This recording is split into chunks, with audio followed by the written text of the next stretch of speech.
Do you know that there is an effective method for writing a two-part canon in a short time? Then take paper and pen, because I explain everything you need to know for writing a canon at the UNISON in this new episode of Neurocomposition. Composition meets neuroscience in an incredible cutting-edge method for learning composition thanks to passive learning. After music, my greatest passion is neuroscience, because only if you know how the mind works, you can use it to its full potential. Thanks to the numerous high-level studies I have carried out in the field of the mind, in particular with the writings of Napoleon Hill, Joseph Murphy, Russell Conwell, Joe Vitale, Dale Carnegie, Carol Dweck, Neville Goddard, and above all HCE, Human Connection Engineering, an Excellence World Championship of the Italian House of the Functioning of the Mind by Paolo Borzacchiello and Luca Mazzilli, I have created this super effective method that allows you to learn composition in a passive way. How does it work? Take a pen and paper, watch the video and copy everything I write exactly step by step. I guide you by staying close to you, in every single passage, in every solution, in every technique. You learn by assimilation. Even if you don't understand everything right away, it's not a problem. Working with me through this method, after several exercises, you will already have developed remarkable skills. In fact, you are not learning through rules, but thanks to your mirror neurons, which take each piece of information as a seed and plant it in your subconscious mind. Over time, will make them sprout, transforming composition from an intellectual act to a natural action.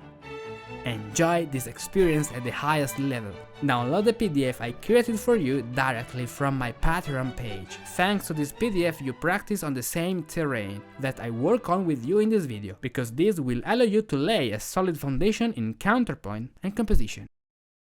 I still underline the importance of copying exactly step by step everything I write. In fact, only in this way you can learn thanks to the subconscious learning that impresses in your mind in a more effective way.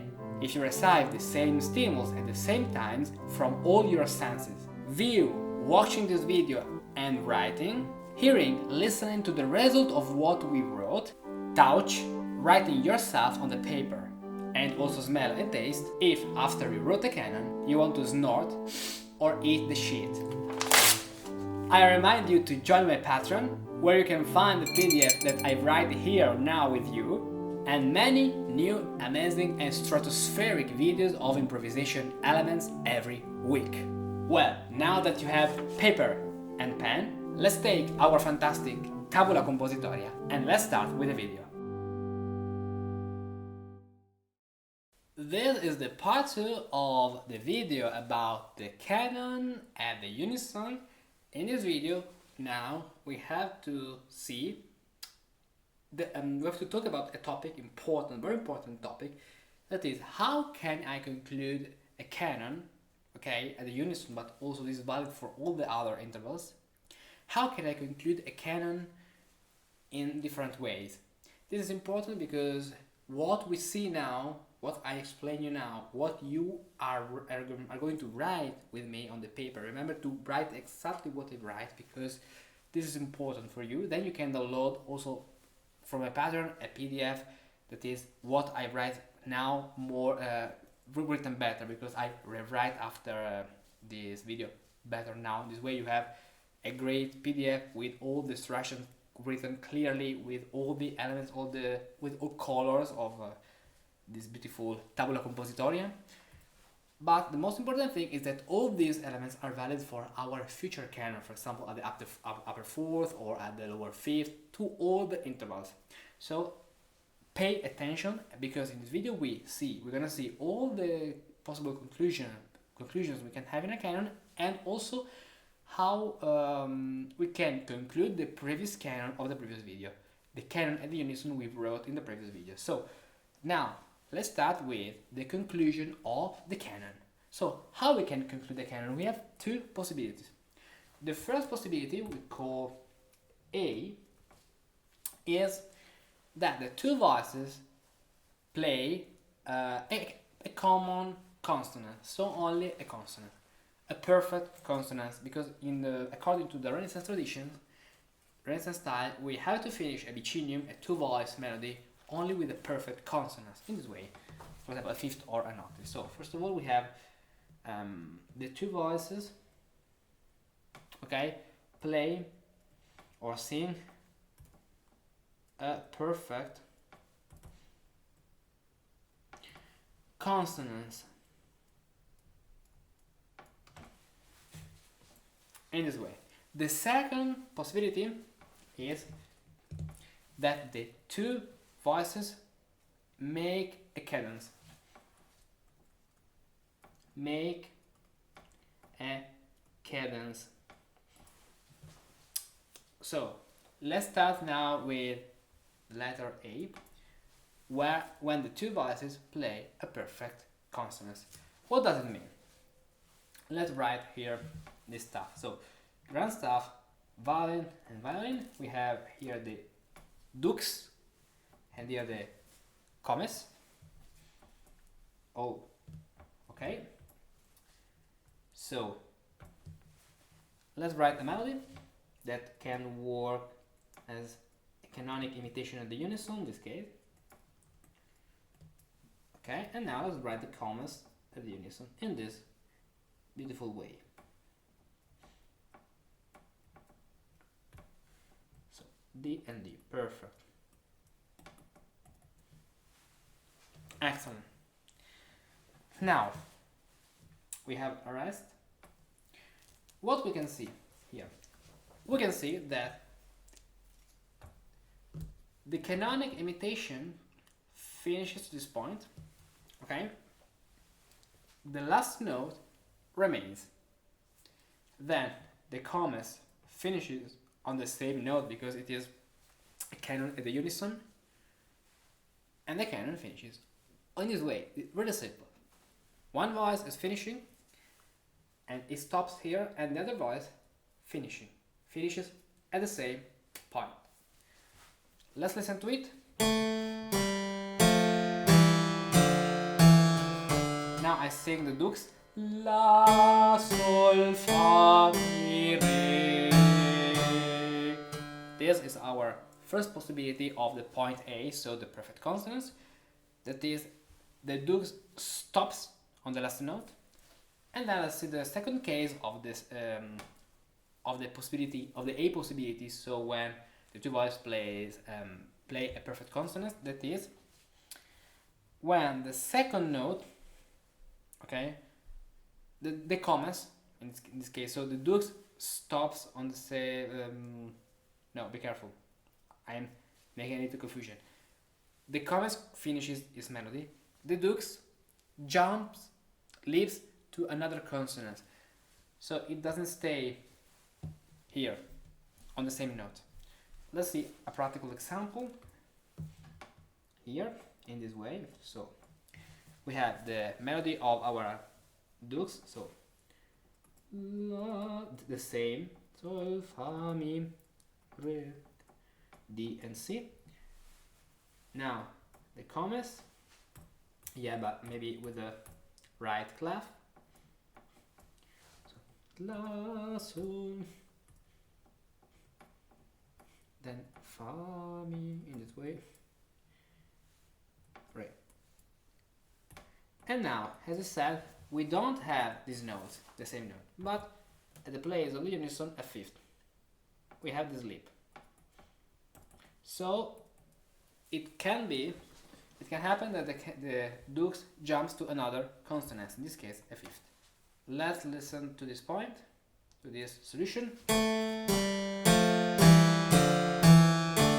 Now I sing the dux. La, sol, fa, mi, re, la. It works.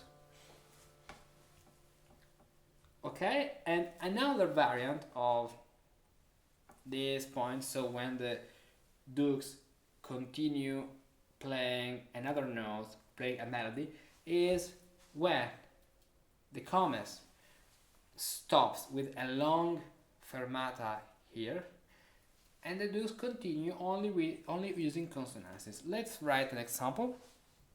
So we have our two notes, our two voices that are the dux and the comes here. Treble clef, treble clef again, so la, sol, fa, mi, re.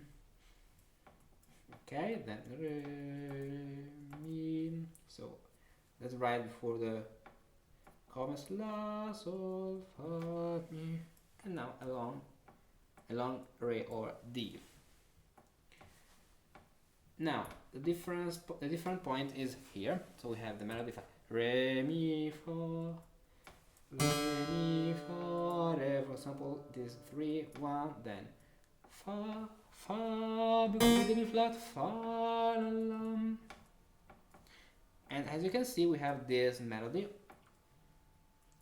with consonances. So in this way, 1, 2, 3, 1, 6, 5, 5. That works as the conclusion of the upper melody. This can be another possibility for the conclusion of our canon. Perfect. So we have 3 cases. 1, when the dux stops on the last note. Second case, when the dux doesn't stop on the last note, but it jumps to another consonant. And the last case, the longer, is when the dux doesn't stop. The dux doesn't leave only, but the dux continue the melody, continue with a long flourishing diminution. Okay. And now let's pass to the second possibility for the conclusion of a canon, that is when we have the 2 voices that make a cadence. So in this case we have a lot of possibility depending on, for example, the interval of the canon. A canon at the upper fourth is a little bit different than a canon of the, for example, lower octave. This is something we have to fix for each case. So let's see some example. We will write other specific cadences for each kind of canon we will play and write in the next episode of this canons neurocomposition, neurocanons. So point B, so cadence. The first case is when the we have, like the example, where the dux plays the clausula of the cantus, the clausula cantizans. Now, the topic of the clausula is a little bit longer. Now, I explain you all what you need to know for our purpose. We have, with 2 voices, two cases of clausulas. The clausula of the cantus, or clausula. Clausula is the Latin name of cadence, okay? Clausula cantizans, or of the cantus. It doesn't mean that we can have this clausula, this cadence only in the cantus, okay? It means that usually in the most common situation pattern it is in the cantus, okay? But we can have every kind of clausula in every voice. So the clausula, or cadence, according to the Renaissance tradition, is not something vertical, like cadence in gun styles, or like a compound cadence we indicate with numbers, but it is an horizontal melody. So the clausula of the cantus is an ascending semitone, or anyway an ascending tone, in this case ascending semitone. Then I explain you why. And the other clausula we have is the clausula of the tenor, or clausula tenorizans of the tenor, that is the ascending tone. So, and the interval between them is major sixth followed by an octave. Okay, now they can be also inverted in this way. As I said, it's not necessary we have to having the clausula of the cantus in the cantus. We can have the clausula of the cantus in every voice. Okay. Now, these clausulas can be also can be also in syncopation. So as a suspension, for example, in this way, with the suspension 7/6. So in this way, so 6, 7, 6, 8, suspension 7, 6, 8. Okay, remember that with suspension we have the P preparation, S suspension, and R resolution rule. Then we can have also the suspension, so the inverted cadence, sorry, with syncopation, that is in this way. So with the cadence that is the suspension 2, 3, so 2, 3, 1. Okay, in this case we have obviously the inversion of the major 6 is the minor 3rd. Okay, and we can have the same pattern in this cadence like in a Phrygian cadence, but with the inversion of tones and semitones. So in the Phrygian cadence, according to the Phrygian mode, built on the 3rd degree, on the 1st degree of the E scale, E Phrygian scale, so with a semitone, Mi Fa, in this point. Look. Okay, we have the semitone here. The Phrygian cadence is with the semitone here, ST, and with the tone here. So it's only the inversion. In the normal cadence we have the semitone here and the tone here. So the names are always, also in this case, clausula of the cantus and of the tenor. They can be also syncopated, so, but now we're gonna see some examples. So let's pass to some examples. So let's write here stuff. So violin clef, and then F, tied note, so this way, the suspension that I just explained to you, and 1, beautiful, and now here F, E, and D.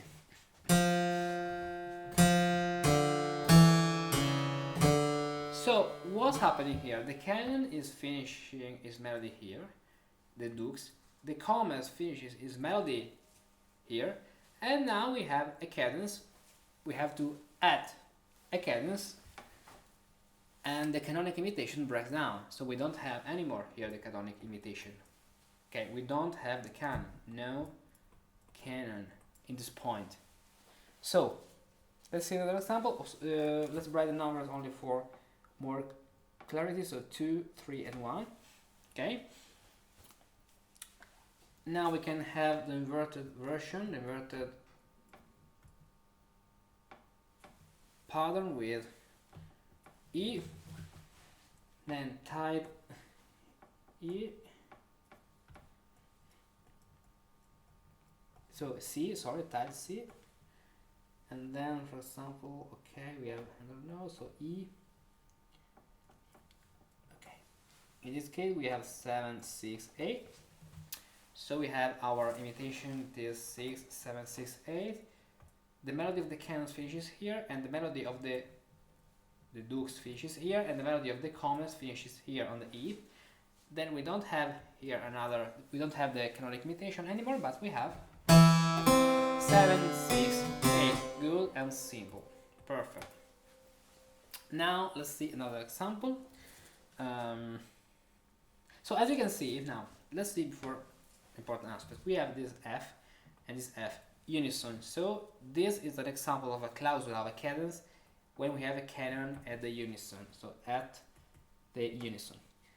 In this case we have E and E, so we have an octave. So this is a possibility for the canon at the octave. Now let's see another situation for the canon at the upper fifth. So canon at the upper octave in this case. So after upper fifth. So let's write another grand staff in this way. No, violin, treble clef in both staffs. So okay, upper fifth. So here we have the upper D.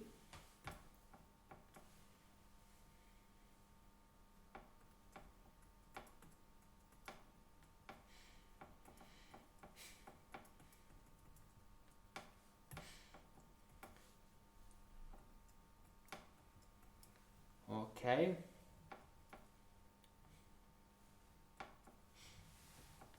So what's happening here? We have the melody of the dux that finishes here, and melody of the commas that finishes here. From this point and this point, we don't have anymore the canonic imitation, but we have our cadence. So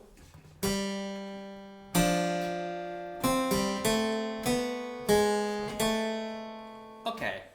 So we have also in this case 2, 3, and 1. Okay. And now let's see another example I've prepared, that is when, okay, now we have the clausula of the cantus. In the previous example we have the clausula of the example, the clausula of the cantus in the upper voice, and here the clausula of the tenor, so the descending melody in the lower voice. Now let's see, for example, an opposite situation according, actually, with the Phrygian mode, so with the Phrygian cadence. Then if you know cadences, this is really simple. I'm explaining this because if you are a beginner, I want you to be conscious of all the possibilities at the clearest, in the clearest way possible. So follow me and write with me all the examples. Then if you want a PDF with colors, better than these things like Beethoven's manuscript, but written better with addition and with colors, you can download it from my Patreon. And if you want to support my activity, I'm really happy, because all this video requires a lot of work and I'm happy to do this work for you. And if you want to get also many exclusive contents and give me a little but important contribution to this work, you can do it on my Patreon.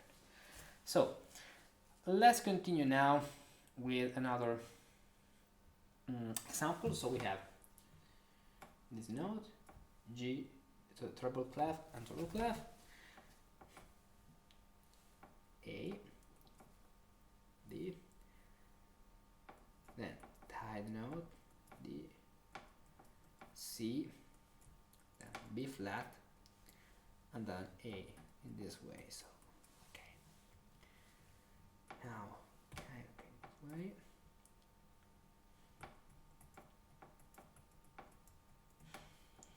Okay, now let's write numbers. We have 5, 5, 6, 7, 6, 8. Let's listen to it.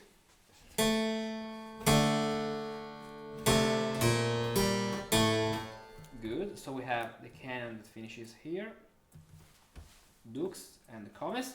An important thing is that also in this case the canonic imitation breaks down. We don't have it anymore. We have another succession in this way.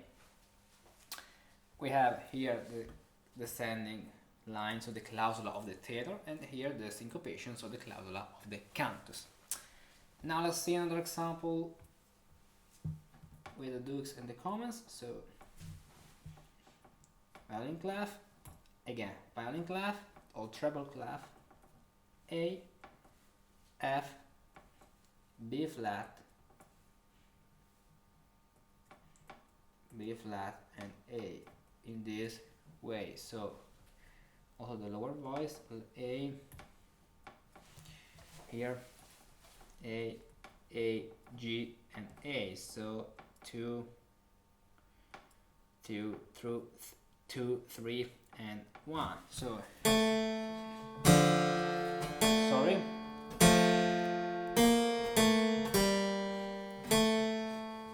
Okay, also in this case, look, we have the unison, so this is in the canon, in a canon at the unison. La, fa, fa, yeah. La, fa, fa, la. So unison here, And now let's see another example for, as the last example of the Phrygian cadence, with the dukes and the commas. That is treble clef, and A, G, F, then time note, and then E. Now we have here the commas, so A and B, it means that is a canon at the upper fifth. So E, C, D, C. This is not the American CDC, but there are the notes CDC, or what I'm doing, what I say is DCD, sorry. Yeah. Let's write intervals, so 6, 7, 6, 5, 6, ornamentation of diminution, and then here octave, Phrygian cadence, also at this point. Phrygian cadence because the descending melody, descending step is a semitone and not a tone, and here the ascending melody is a tone and not a semitone. Good. Now let's take again our canon we built in the previous episode of canons, and let's write now the final conclusion. So with a cadence, because I want to use a cadence. It is more challenging than keeping the same notes. Now we have this violin. So let's write first of all our melody of the canon. So it was A, type A, F, C with a dot, B, fa, mi, re, ut, re, mi, fa, fa, mi, la, sol, fa, poi F, good. Then we have the rest down this way, and then we have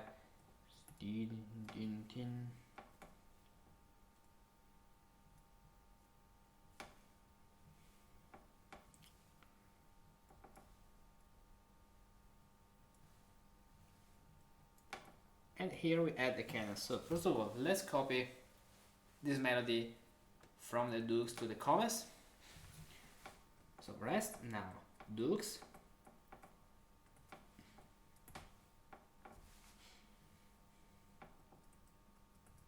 the dukes of Mantua with a beautiful organ in this way, perfect. Then rest,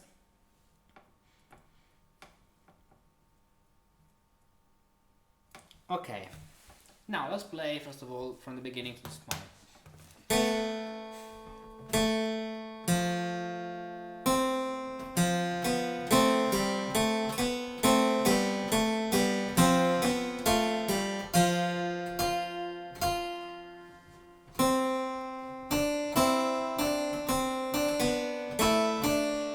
Okay, now if we want a cadence, we have, if we continue, we can have, if we write here a white note in this way and a half note, so C, B, A, or no, sorry, what? E, D, and C. Because I have a third now here, and I want here the suspension in the lower voice, I have to set on this point the suspension 2, 3. So I go to the 2, then the lower voice goes down to the 3. It is the G sharp. Yeah, it seems, it looks like an F, okay, and then 2, 3, 1, and this is our conclusion, A and A. Yeah, this is an A. Good. And now we have the clausola here. So First of all, let's play again the canon from the beginning.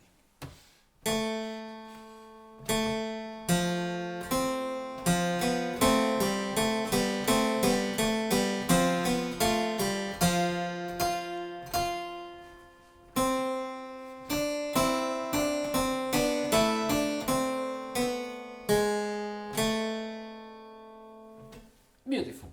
So this is our canon, so the canonic imitation with all the adjustment and improvement we did in the previous video, and at the end the clausula. So for this video now is all. In the next videos we continue our long path in canons, other video of neural compositions, and I'm planning to do videos about upper octave, canon at the upper octave, canon at the lower octave, canon at the upper fifth, canon at the lower fifth, canon at the upper fourth, and canon at the lower fourth.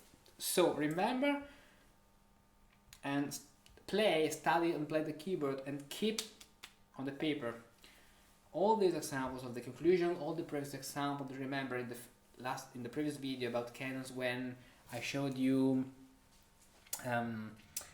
how we can move the voices, the melody when we have lips on in the second half of the bar. They are really important because these two aspects, so the leaping melody and the conclusion, the cadence, they are valid, okay, for all the kind of canons.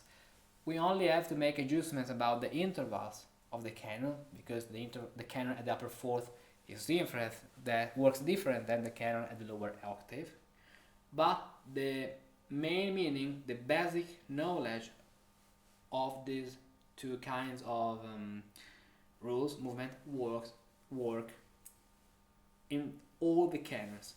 Only the intervals of the canon change. So come to my Patreon, you can have the access to a lot of exclusive incredible contents. You can also take part to my party meetings on Discord.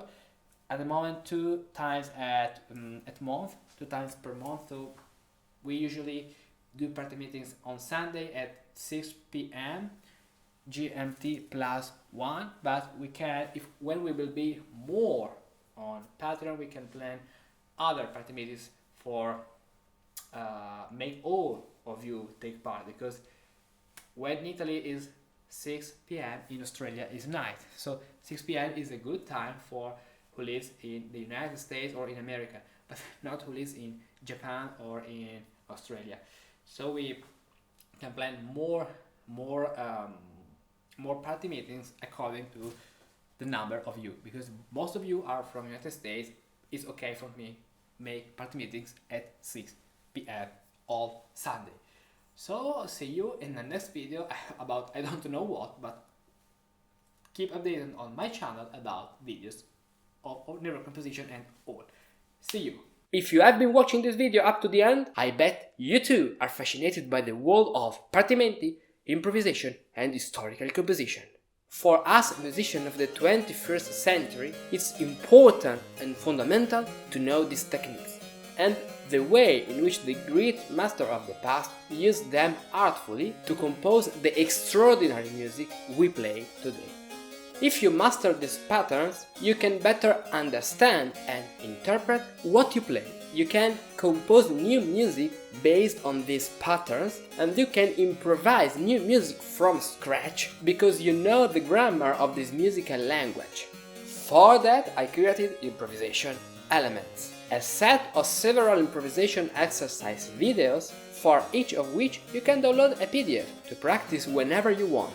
Improvisation Elements is an ambitious project and is reserved for those who support my work on Patreon. Every week I upload new Improvisation Elements videos on different topics, sequences, scales, cadences and more. All these videos are organized at the following page. So now subscribe a membership on Patreon, choose the exercise you want to practice and become an improviser.